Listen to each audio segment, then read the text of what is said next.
दोस्तों, आज की कहानी है पिता की आखिरी इच्छा। चलिए इस कहानी को सुनते हैं। काजल, आर्यन बेटा, मैंने तुम्हारे पापा को मना लिया है। अब तुम सिंगर ही बनोगे।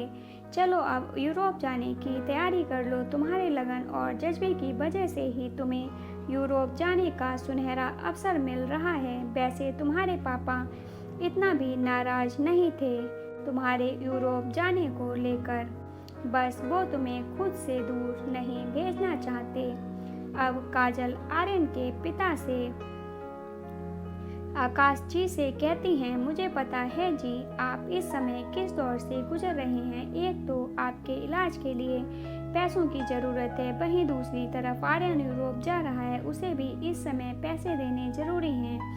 आपकी कश्मकश मैं समझ सकती हूँ। आपकी बीमारी के बारे में अभी आर्यन से बोलना उचित नहीं होगा, वरना वो जाने से मना कर देगा और उसके सपने अधूरे रह जाएंगे जो हम दोनों बर्दाश्त नहीं कर पाएंगे। उसे भेजने के लिए आपने कई लोगों से कर्ज भी ले लिया है। ऐसी परिस्थिति में आपके इलाज का क्या होगा, मुझे बड़ी चिंता हो रही है जी। आकाश पत्नी काजल को समझाते हैं कि कोई बात नहीं काजल, अपनी ज़िंदगी का क्या है, अब तो अपनी खुशी आर्यन से ही है, मेरा भी इलाज हो ही जाएगा। इतना क्यों सोचती हो तुम तो आर्यन को भेजने की तैयारी करो, बस देखना कोई कमी नहीं रहनी चाहिए। उसकी पसंद की सारी चीज़ें उसे दे देना। आर्यन के यूरोप चले जाने से काजल और आकाश बिल्कुल अकेले पड़ जाते हैं। अब तो उन्हें प्रतिदिन इंतजार रहता आर्यन की कॉल का। काजल और आकाश फोन पर आर्यन से घंटों बातें करते। आर्यन काजल और आकाश जी के साथ दोस्त की तरह रहता था। छोटी से छोटी बातें भी वो काजल और आकाश जी को बताया करता है।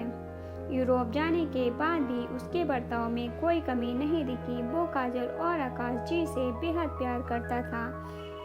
आर्यन अपने सपने को लेकर बहुत उत्सुक था। उसे बस अब अपने सपने पूरे होने का इंतजार था। उसके सपने सिर्फ उसके अकेले के सपने नहीं थे, उसमें काजल और आकाश भी शामिल थे। उनके भी सपने थे कि आर्यन एक दिन कामयाब इंसान बने। जैसे जैसे दिन बीतते जा रहे थे वैसे वैसे आकाश जी की तबीयत बिगड़ती जा रही थी। उनके हाथ में इतने पैसे नहीं बचे थे कि वो अपना इलाज करवाएं। बीमारी की वजह से उन्हें नौकरी से भी हाथ धोना पड़ गया। उनकी क्षमता अब नहीं बची थी कि उनसे कोई काम होता। उधर आर्यन के सपने पूरे होने का समय भी करीब आ गया था। जैसे ही आर्यन को सिलेक्शन का पहला चेक मिला, उसने सबसे पहले काजल और आकाश जी को बताया। आकाश जी को ऐसा लगा मानो उन्हें दुनिया की सारी खुशियां मिल गई हों। उन्हें इसी घड़ी का इंतजार था। उनकी कुर्बानी का फल आज प्राप्त हो ही गया। वो काजल से कहने लगे कि चलो अब हमारा आर्यन अपने पैरों पर खड़ा हो गया। अब तुम्हें बुढ़ापे में आराम से रखेगा। तुम्हारी जो इच्छा शायद मैंने पूरी नहीं कर पाई हो, हमारा बेटा पूरी कर देगा। बस अब एक अच्छी सी लड़की देखकर उसकी शादी कर देना, यही एक इच्छा है मेरी। बोलते बोलते आकाश जी ने अपनी आंखें सदा के लिए बंद कर लीं। उधर आर्यन को पहला शो करने के लिए ऑफर आया। उसने सोचा ये मेरी कामयाबी की प्रथम सीढ़ी है। मम्मी पापा के बिना मैं ये शो कैसे कर सकता हूँ। उसने सोचा क्यों ना मम्मी पापा को बुला लूँ, इसी बहाने उनका विदेश का दौरा भी हो जाएगा और मेरा पहला शो उनके साथ हो जाएगा। तभी आर्यन घर फोन करता है तो आर्यन की बात उसकी मम्मी से होती है। वो अभी आर्यन से कुछ नहीं बोलना चाहती थी। वो आर्यन को पूरी तरह कामयाबी की सीढ़ी पर चढ़ता देखना चाहती थी। उन्हें मालूम था कि पिता की सूचना मिलते ही आर्यन सब कुछ छोड़कर घर आ जाएगा, इसलिए वो आर्यन से कहती हैं कि बेटा, मेरी तबीयत थोड़ी ठीक नहीं चल रही है, ऐसी हालत में तेरे पास आना ठीक नहीं रहेगा।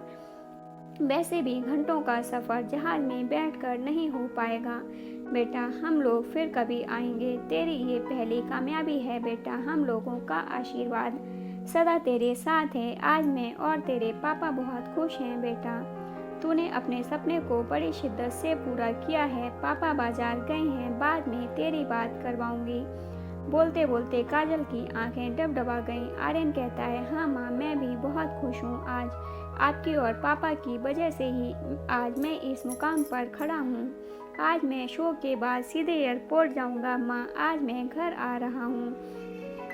आर्यन अपना शो करने के बाद घर के जाने के लिए सीधे एयरपोर्ट जाता है। घर पहुंचते ही आर्यन को अपने पिता के बारे में पता चलता है तो वह स्तब्ध रह जाता है। वो माँ से कहता है, माँ, पापा हमारे बीच नहीं रहे और आपने मुझे बताया तक नहीं। यहाँ इतना कुछ हो गया। पापा इतने दिनों से बीमार चल रहे थे, उनकी नौकरी भी चली गई थी। ऐसी हालत में उन्होंने मेरे लिए इतने पैसों का इंतजाम कहाँ से किया होगा? मेरे सपने पूरे करने के लिए उन्होंने अपना इलाज तक नहीं करवाया। क्यों माँ, क्यों? आपने भी मुझे कुछ नहीं बताया। आर्यन जैसे अपने आपे में ही ना हो।